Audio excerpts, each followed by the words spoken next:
Let's solve a system of first-order equations that have complex conjugate eigenvalues. So this system we can write as vector x dot is equal to matrix A times vector x, where the matrix A we can read off of the equations is minus 1/2 1 from the first equation, and minus 1 minus 1/2 from the second equation. Okay. So we make our usual ansatz. We try x of t equals a constant vector, which will be the eigenvector, times e to the lambda t. Lambda will be the eigenvalue.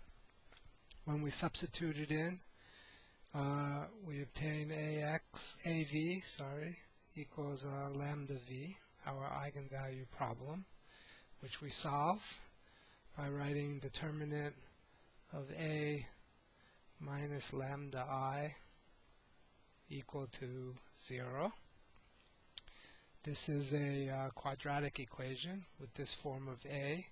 We have minus 1/2 lambda times minus 1/2 lambda, or lambda plus 1/2 squared, minus 1, which is plus 1, equals 0. So that's our characteristic equation. So lambda plus 1/2 squared equals minus 1, and we take the square root of that equation. So we have lambda plus 1/2 equals plus or minus the square root of minus 1, which is plus or minus I. So there are two roots here, plus and minus. And that gives us lambda plus or minus equals minus 1/2 plus or minus I. So there are two roots, and there are complex conjugate pairs. So we have, we can, instead of calling them lambda plus and minus, let's just call lambda is minus 1/2 plus I, and then the complex conjugate of lambda is minus 1/2 minus I. Okay, so those are the two roots of the characteristic equation. Because A is a real matrix, it's easy to see that here AV equals lambda V. So if we take the complex conjugate of that equation, we get AV complex conjugate, because A is real, equals lambda complex conjugate V complex conjugate. So there are two eigenvectors here then. The one associated with lambda we'll call V, and then the one associated with lambda bar is the complex conjugate of V. So that one is V complex conjugate. So a real matrix has complex conjugate paired eigenvalues and associated complex conjugate paired eigenvectors. So what is this eigenvector? Well, we write A minus lambda times the eigenvector, A minus lambda times I times the eigenvector equals 0 as our equation to determine the eigenvector. So this is A up here. A minus lambda I, so the diagonal will be 1/2 minus minus 1/2 is 0, minus I. So we have minus I, and then the off diagonal is 1, and we're only interested in the first row of this first equation coming from the first row of this matrix, so we don't care what there is in the second row. The eigenvector is V first row, first column, V second row, first column, equals a 0 and a 0 here, which we don't care. So we get minus I, the first component of the eigenvector, plus the second component of the eigenvector equals 0. And tells us that v21 equals I v11. So then we have determined v. We can set v11 equal to 1, which is a good normalization typically. So we have lambda then is minus 1/2 plus I, and then the v is going to be 1I. Okay. And then we also have the complex conjugate. So our ansatz was v times e to the lambda t. So we put it together. So x then is equal to a constant c1 times v e to the lambda t plus another constant v complex conjugate times e to the lambda complex conjugate t. And the fact that x is real will have to imply that since this whole expression here is the complex conjugate of this one, to get x real, we must have something plus its complex conjugate. So C2, x real, implies that C2 equals C1 complex conjugate, right? And we might as well set this equal to 1/2 C, okay, to get rid of the factor of 2. So x then is equal to something plus its complex conjugate is twice the real part, and then substituting twice the real part of c1v e to the lambda 2. c1 is 1/2 c, gets rid of the factor of 2. So we have the real part of c times v times e to the lambda t. All right. So that's the general result when we have complex conjugate eigenvalues. So let's use what we have then. So we have to do a bit of calculation. So x of t then is equal to the real part of c times e to the lambda t times v. So c we can write as the real part of c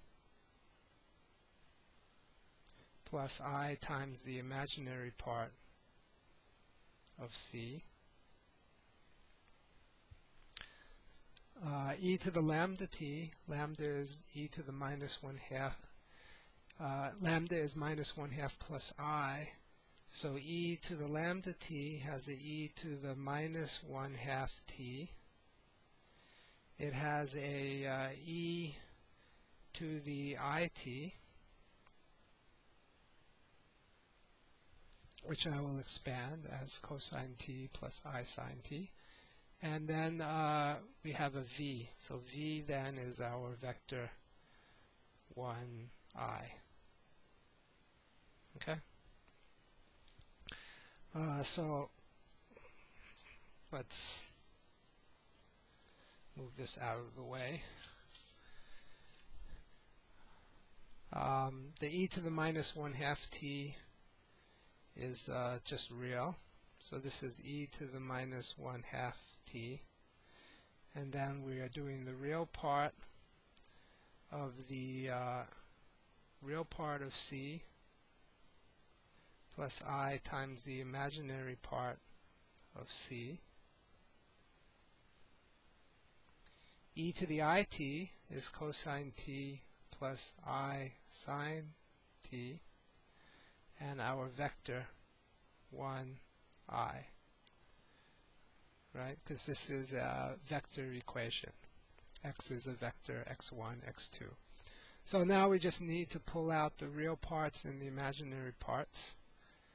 the real parts of this expression. So we do the first row first, so multiply by 1. So we have e to the minus 1/2 t, and then we're going to multiply this by a column vector. So the first one, the real part, is just going to be, the cross term is imaginary, so it will be the direct terms. So the real part of c times cosine t,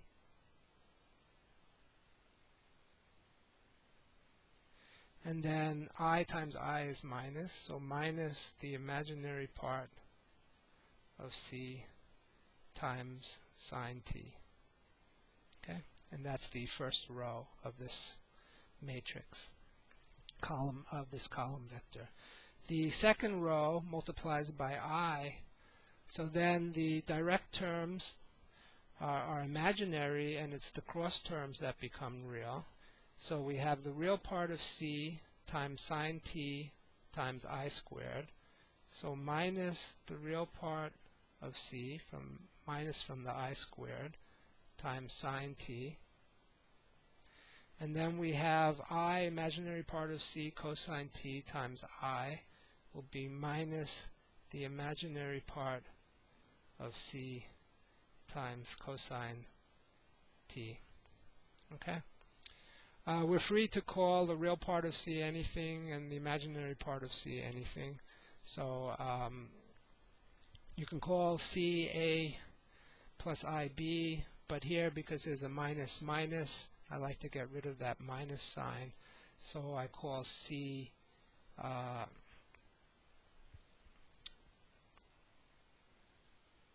here there's two minus signs, so I can get rid of these minus signs.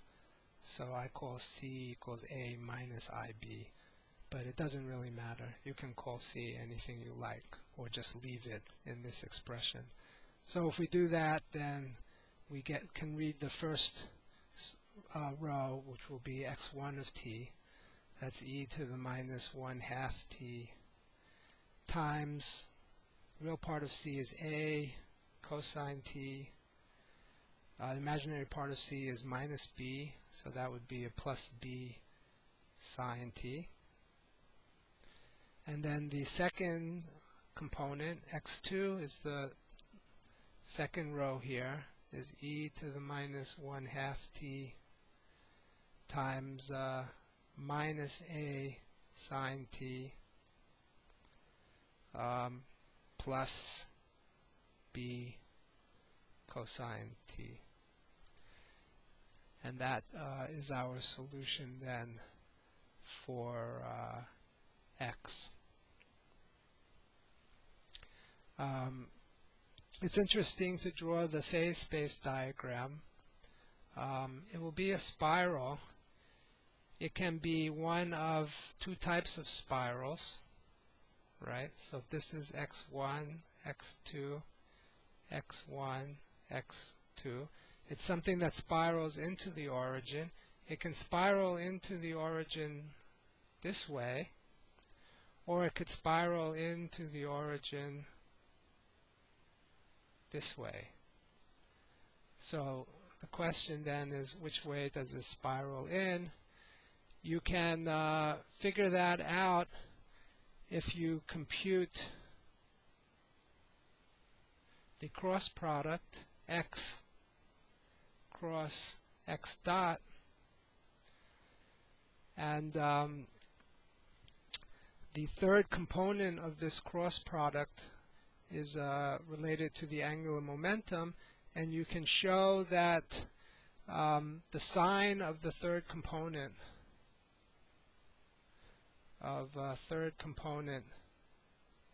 will determine which way the spiral works. So in this 15-minute video, I don't have the time to do that here, but you can look at it in my notes.